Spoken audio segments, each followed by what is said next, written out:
सतगुरु की प्यारी नवाजी ममतामयी सहज संगत जी परम प्यार से बोलिए धन्यकार जी।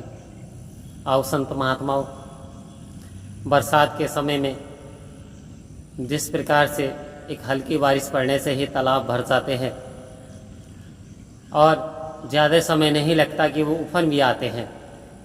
आओ संत महात्माओं, दास आशा करता है कि आप बिल्कुल स्वस्थ होंगे। दास आज सतगुरु की कृपा से इस निरंकार का गुणगान गाने के लिए आपके साथ सहयोग कर रहा है। आओ संत महात्माओं, तो बरसात के समय में तालाब उफन जाता है और जो बड़ी बड़ी नदियाँ होती हैं, जो समुद्र होते हैं, वो कभी नहीं उफनते। वो समुद्र नदी उफन सकती है लेकिन समुद्र सारा पानी समा लेता है। आओ संत महात्माओं, जब हम विशाल के साथ जुड़ जाते हैं तो फिर हमारे अंदर विशालता आ जाती है।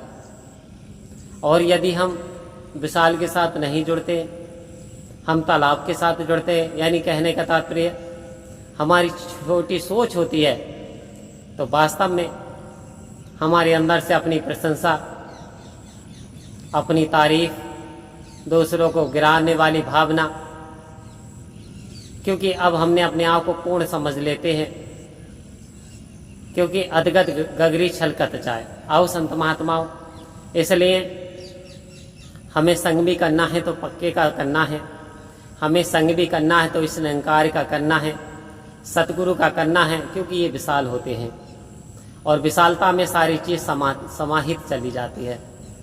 तो आओ संत महात्माओं, आज सतगुरु ने बड़ी कृपा की, हमारा नाता इस विशाल के साथ जोड़ दिया। वास्तव में हम प्राचीन समय में विशाल ही थे, वास्तव में यही हमारा रूप था, लेकिन 84 वाली जामे ने, 84 के फेर ने इंसान को सब कुछ भुला करके रख दिया। जब ये जीव 84 में गया तो सब कुछ भूल गया। ये आया था परमात्मा के यहाँ से, लेकिन ये अपना असली मुकाम ही भूल गया। तो आओ संत महात्माओं, तो जैसे कि हीरे की कदर जौहरी जानता है, आओ संत महात्माओं, खाना बनाना हलवाई जानता है, ठीक इसी प्रकार से इस निरंकार की जानकारी केवल सतगुरु दे सकता है और वो ही हमें जना सकता है। तो आज हम पे सतगुरु ने बड़ी कृपा करी, बड़ी उपकार की। आओ संत महात्माओं, कभी सोचें, हमें एक साधारण इंसान से महापुरुष बना दिया, क्या हम इस लायक कभी थे? कहते हैं कि साहिब मुझे ही देख लो, हीरा बना दिया। मुझे कौन पूछता था तेरी बंदगी से पहले? अरे मुझे कौन पूछता था तेरी बंदगी से पहले? एक बुझा सा दिया था तेरी रोशनी से पहले, तेरी रोशनी से पहले। आओ संत महात्माओं, कह रहे तेरी इबादत करने से पहले मुझे कौन नहीं जानता था। मोल डाला है तो प्रभु आपकी कृपा से डाला है। हे सदगुरु, कीमत हुई है तो मेरी आपकी कृपा से हुई है। तो आओ संत महात्माओं, कितनी ही हमारे अंदर खुशहाली आ जाए, कितनी ही हम कामयाब हो जाएं, मुबारक है, हम वकील हैं, डॉक्टर हैं, इंजीनियर हैं, सब कुछ हैं, लेकिन यदि हम गुरसिक नहीं हैं तो वास्तव में कुछ नहीं है।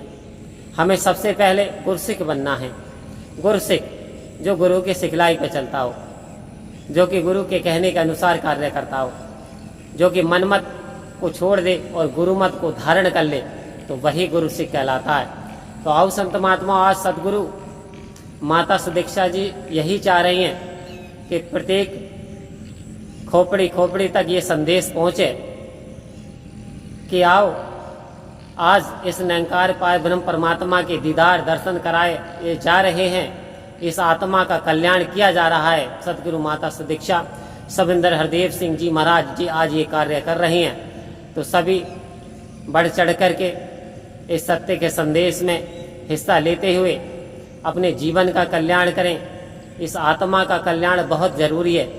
आओ संत महात्माओं, ये लास्ट की सीढ़ी है। मनुष्य जन्म अंत की सीढ़ी फिसल गया तो वारी गई, कहे अवतार 84 वाली करी कमाई सारी गई।